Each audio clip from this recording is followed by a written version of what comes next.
Olá, queridos, a paz do Senhor Jesus para todos, amém? Amados, hoje nós vamos falar sobre os Salmos capítulo 15, que também é um salmo de Davi, e Davi ele está falando sobre o verdadeiro cidadão dos céus. Quero fazer para você uma pergunta: você é um cidadão do céu, querido? Seu nome está escrito no livro da vida? Você tem certeza, que ao morrer você vai morar na eternidade com o Senhor?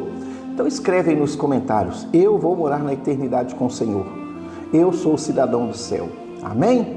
Então no livro de Salmos capítulo 15, Davi diz assim, olha: Senhor, quem habitará no teu tabernáculo? Quem morará no teu santo monte? Aquele que anda sinceramente e pratica justiça e fala a verdade no seu coração. Aquele que não difama com a sua língua, nem faz mal ao seu próximo, nem aceita nenhum opróbrio contra o seu próximo. A cujos olhos o réprobo é desprezado, mas honra os que temem ao Senhor. Aquele que jura com dano seu e contudo não muda. Aquele que não dá o seu dinheiro com usura, nem recebe peitas contra o inocente. Quem faz isso nunca será abalado. Essas são as características de alguém que vai morar no céu, alguém que é cidadão do céu. É interessante que no capítulo 15, o verso 1, ele diz assim, olha: Senhor, quem habitará no teu santuário?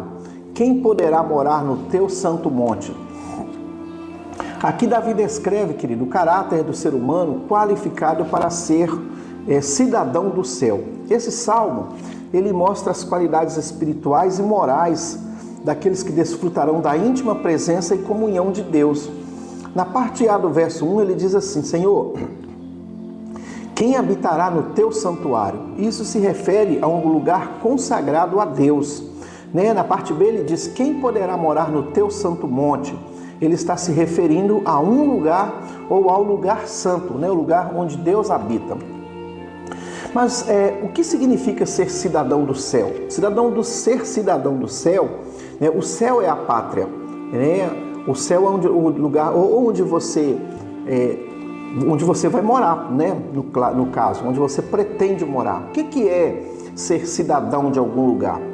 Bom, eu moro aqui na cidade de Santa Luzia, em Minas Gerais, e eu não sou natural de Santa Luzia, mas eu moro aqui já há muitos anos. Então isso significa que eu sou um cidadão luziense. Eu habito nessa cidade, eu moro nesse lugar. Aqui eu sou um cidadão luziense. Ser cidadão de algum lugar é isso, é você morar naquele lugar ou ser natural daquele lugar. Então o cidadão do céu é aquele sujeito que vai morar no céu. A sua casa, o seu endereço, a sua residência fixa será o céu. Aqui em Santa Luzia eu tenho uma residência fixa, por isso sou cidadão desta cidade. Então o cidadão do céu é esse, alguém que vai morar no céu, porque ele é de lá, ele é natural de lá e ele vai morar lá. Mas o que nós precisamos para ser um habitante da cidade de Deus? Bom, primeiramente nós precisamos de ter um passaporte, Quando você vai fazer uma viagem para uma outra nação, por exemplo, o que você precisa? De um passaporte, para você ir morar em algum lugar, para você ser cidadão de uma outra nação, você precisa de ter um passaporte para te autorizar a estar naquela nação, viver naquela nação, fazer residência ali, Você precisa de um passaporte para ir para lá. Lá em Romanos capítulo 10, ele oferece para nós esse passaporte. Romanos capítulo 10, a partir do verso 8, diz assim: Mas que diz? A palavra está junto de ti, na tua boca e no teu coração. Esta é a palavra da fé que pregamos. A saber, se com a tua boca confessares ao Senhor Jesus e em teu coração creres que Deus o ressuscitou dentre os mortos, serás salvo. Visto que com o coração se crê para a justiça e com a boca se faz a confissão para a salvação. Porque a Escritura diz: todo aquele que nele crê não será confundido. No verso 9 ele diz assim: olha, se com a tua boca confessares ao Senhor Jesus e em teu coração creres que ele ressuscitou dentre os mortos, serás salvo. A primeira coisa que ele está falando, é que você precisa confessar. Confessar é falar, é declarar, Eu confesso Jesus Cristo como meu único, suficiente Senhor e Salvador da minha vida. O único porque a salvação está nele, né? Depois dele você não precisa de mais ninguém, não existe outro intercessor.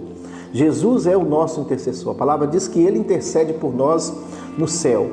Não é suficiente porque se você tem Jesus, você não precisa de mais ninguém. Ele já é o suficiente.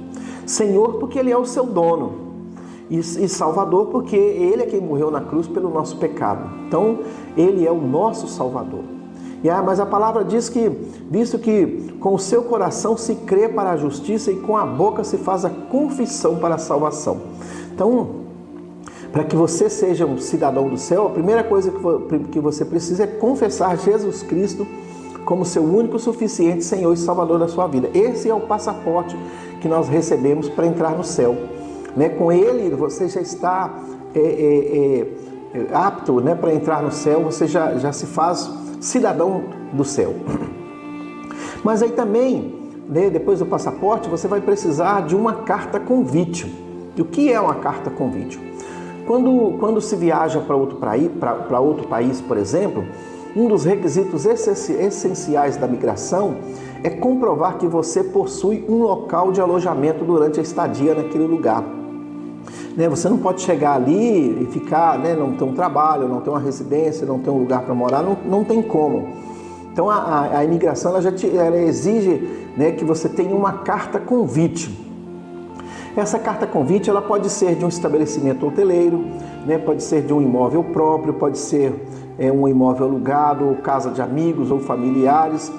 E hoje em dia é muito comum os brasileiros viajarem para Portugal. Lá em Portugal, essa carta ela se chama carta convite. E aí, nesse caso, como não existe um comprovante físico da hospedagem, como por exemplo a reserva do hotel, o contrato de aluguel ou de propriedade de imóvel, por exemplo, então é necessário que alguém que vai te receber lá, se você tem um parente, se você tem um amigo que mora em Portugal, por exemplo, e você vai morar na casa dessa pessoa, então é necessário que essa pessoa que irá receber você na residência dela, que ela declare ao serviço de imigração que irá de fato hospedar você. Então vai precisar dessa carta, ela vai precisar enviar essa carta para a imigração em Portugal, informando da sua permanência ali na casa dela por algum tempo. E o que você vai fazer lá? Nesse documento que ela envia, possui alguns pré-requisitos a serem observados para que se cumpra as exigências previstas pela lei da imigração. Então, seu nome precisa estar ali e você precisa obedecer a alguns pré-requisitos para poder fazer moradia ali ou fazer uma estadia ali por algum tempo. Aqui no Salmo 15, Davi ele está fazendo a mesma coisa. Ele está falando que nós somos cidadãos, está falando de pessoas que podem morar no céu, mas ele vai apresentar alguns pré-requisitos básicos para que ela possa verdadeiramente habitar no céu. E uma dessas primeiras características, ele diz assim, olha, aquele que é íntegro em sua conduta e pratica o que é justo, que de coração fala a verdade. Então, o primeiro pré-requisito para morar no céu é ser íntegro em sua conduta e praticar a justiça. Um segundo pré-requisito que Davi fala, ele diz o seguinte: e não usa a língua para difamar, que nenhum mal faz ao seu semelhante, e não lança calúnia contra o seu próximo. Então, o segundo pré-requisito aqui é de alguém que pratica a justiça.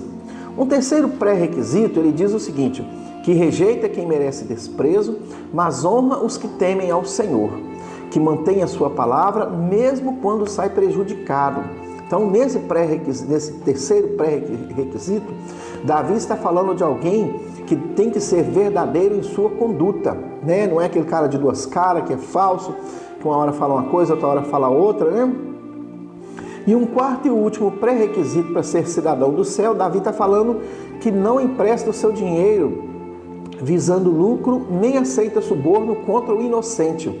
Quem assim procede nunca será abalado. Davi está falando aqui que o pré-requisito para morar no céu é que essa pessoa, que ela não busca o mal para o seu semelhante, Ela tem que ser uma pessoa do bem. Então, queridos, a carta do céu, ela vai né, exigir esses pré-requisitos para que possamos morar no céu. Essa carta nós chamamos de livro da vida. Lá em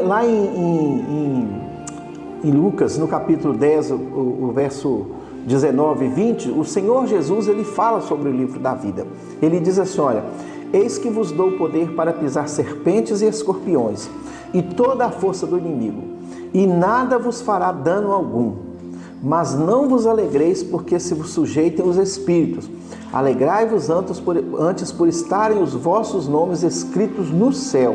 Essa é a carta convite que a palavra nos permite. O nome escrito no livro da vida, queridos, é um símbolo da salvação e da vida eterna com Deus. Se o nome de uma pessoa estiver registrado nesse livro, isso significa que ela tem a garantia de passar a eternidade no céu ao lado de Deus. Então, a carta convite que você precisa, né, depois do passaporte para morar no céu, para fazer moradia no céu, é que o seu nome esteja, né, escrito no livro da vida. Você já tem todos os pré-requisitos, você já tem todo o passaporte, mas o seu nome precisa estar escrito no livro da vida. O livro da vida, ele é mencionado em vários trechos da Bíblia, mas em Apocalipse 20, o verso 12, ele diz o seguinte, olha, e vi os mortos, grandes e pequenos, de pé diante de Deus, e os livros foram abertos, e outro livro foi aberto, que é o livro da vida. E os mortos foram julgados pelas coisas escritas nos livros, conforme as suas obras. Amados, o livro da vida é um símbolo da justiça e do amor de Deus, que registra os nomes de todas as pessoas que aceitaram a salvação através de Jesus Cristo. É isso que você fez aí, uma vez que você confessou Jesus Cristo como seu único, suficiente Senhor e Salvador da sua vida, o seu nome está registrado nesse livro da vida. Para que você seja julgado apto a morar no céu, o seu nome precisa constar no livro da vida, como o Apocalipse disse aqui. Então, após a morte, as obras de cada pessoa serão julgadas por Deus, e se o seu nome estiver escrito no livro da vida, você terá uma vida eterna com Deus. Amém, queridos? Você já fez isso? Você já confessou Jesus Cristo como Senhor e Salvador da sua vida? Ainda não? Se você ainda não fez essa oração e você quiser fazer agora, eu quero que você feche os seus olhos, que você repita comigo essa oração. Senhor Jesus, eu ouvi a Tua palavra, eu entendi que eu preciso ter o meu nome escrito no livro da vida. E para isso, nesse momento, eu quero entregar a minha vida ao Senhor. Eu quero confessar o Senhor como meu único, suficiente Senhor e Salvador da minha vida. E quero entregar a minha vida ao Senhor. Senhor Jesus, apaga os meus pecados, lança-os no mar do esquecimento e escreve o meu nome no livro da vida e me conceda a vida eterna. Amém. Amém, querido? Com essa oração, você já está qualificado, você se torna um morador do céu, um cidadão do céu, e você vai passar a eternidade com o Senhor Jesus. Amém? Se você gostou dessa mensagem, compartilhe com alguém, né? Coloque lá nos seus stories. Se você gostou, dê o seu like, me ajuda a divulgar. Talvez alguém precisa fazer essa oração hoje, talvez alguém precisa hoje, né, receber Jesus Cristo como Senhor e Salvador da sua vida, e você pode me ajudar. Que Deus te abençoe e nós nos vemos no próximo Salmo.